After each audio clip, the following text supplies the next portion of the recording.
Actually Mayang তন্ত্রে maximum আমরা যেমন দ্রব্য ইউজ করি, সে কবচ করতে গিয়ে বা যেরকমভাবে যা কিছু, ওইখানে ওরা গাছপালার খুব ইউজ, মানে আমি আগেও একটা প্রোগ্রামে বলেছি যে ওরা মন্ত্রকেও বশ করে, এমনকি গাছের নানান রকম গাছের খুব ইউজ। আচ্ছা, প্রত্যেকেই যারা যারা তান্ত্রিক আছে তারা তাদের সবারই তো জায়গা জমি রয়েছে, তারা তাদের উঠোনে বা তার এতে তারা সব মানে কাজের জিনিস।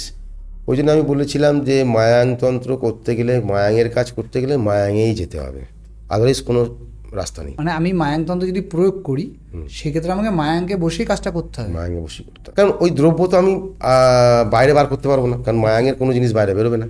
আচ্ছা, মানে মায়াংয়ের যত রকম এই তো ওখানেই রয়েছে, আমাকে যেতে হবে। আর আমি ওই সব গাছপালা তো আর আমি মানে নিয়ে এসে ঘরে রাখবো, সে তো শুকিয়ে যাবে। মানে যা কাজ হবে ওখানে বসেই করতে হবে। ওখানেই যেতে হবে, এছাড়া কোনো উপায় নেই। আচ্ছা, যে আমি হ্যাঁ মায়াং তন্ত্রটাকে জেনেছি, শিখেছি, তো আমি গিয়ে তারাপীঠে বসে করবো কি কামাখ্যায় বসে করবো, সেটা সম্ভব না। আমাকে যদি ওইখানকার ক্রিয়া করতে হয় তাহলে আমাকে ওখানে গিয়েই করতে হবে, কারণ জিনিসপত্র দ্রব্যগুলো ওখানেই আছে, গাছপালা আচ্ছা, অনেক গাছ ইউজ হয়।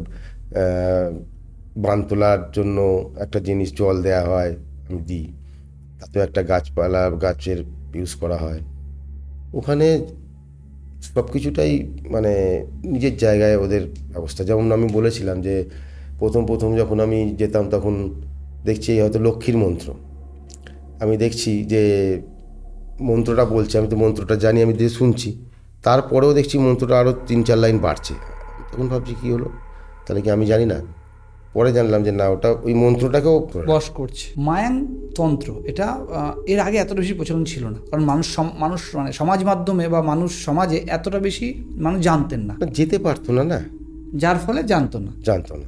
এটা বাকি মন্ত্র থেকে এই মন্ত্রটাকে আলাদা করে কেন, মানে এটা এত প্রায়োরিটি কেন? ওই যে বললাম, ওরা সব জিনিসটাকেই মানে বশীকরণ করে। মেনলি মায়াঙ্ক বশীকরণের জাদুনগরী বলে। আচ্ছা, প্রত্যেকটা যে যে কোনো মন্ত্রকেই বশ করে নেওয়া, যাতে মন্ত্রটা যে পড়ছি আমরা, যেমন ধরুন একটা বগলামুখী হোম করছি, সেখানে হয়তো মা বগলার মন্ত্র পাঠ করছি, তারপরে ওই মন্ত্রটাকে ওরা বশ করে নিচ্ছে। মানে মন্ত্রটা পড়ে যে আমি কাজটা করছি, সেই কাজটা হতেই হবে, আচ্ছা, এরকম একটা ব্যাপার। এবং আমি তো বলছি যে আমি আপনাকে দেখালাম জাস্ট কথা বলতে বলতে, একদম যে সেটা আমরা পূর্বে পেলাম। আমি জাস্ট 3 দিন আগেই এতে রাসবিহারী চেম্বারে যাদের যাদের কাজ নিয়ে গেছিলাম, করে এসেছি, দিয়েছি, সবাই রিপ্লাই দিয়েছে, 3 দিনের মাথায় রিপ্লাই দিয়েছে যে ভালো আছি। এতটাই এফেক্টিভ। শুধু মায়াঙে এফেক্টিভ এটা নয়, তারাপীঠে এতকাল কাজ করেছি, তারাপীঠে কি এফেক্টিভ নেই? না কামাখ্যায় নেই?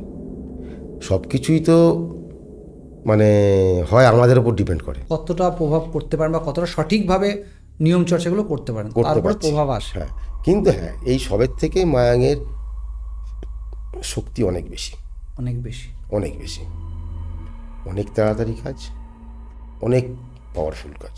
সম্পূর্ণ পডকাস্টটি দেখতে ডিসক্রিপশন দেওয়া লিঙ্কে ক্লিক করুন অথবা রিপন টক্স ইউটিউব চ্যানেলে ভিজিট করুন।